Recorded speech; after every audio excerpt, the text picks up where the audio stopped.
Di ba naranasan nyo na magka-birthday or ma-invite sa isang birthday? Kasi ako, pagdating sa birthday, sobrang saya ko. Hindi ka invited!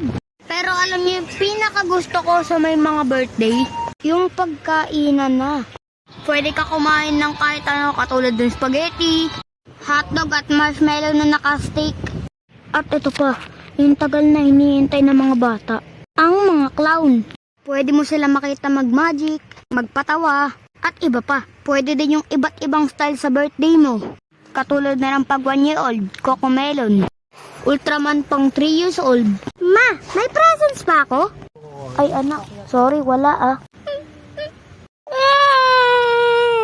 Hindi naman kayo invited dito! Umalis kayo! Kuha na na cake, gutom na ako eh. Ma, pwede po ako mag-cake? Sige na, kukuha ako. Ma, pwede ba ako mag-playground? Ay, hindi! So, yun lang. Sana nagustuhan nyo tong video na to. At wag mong kakalimutan mag-subscribe na.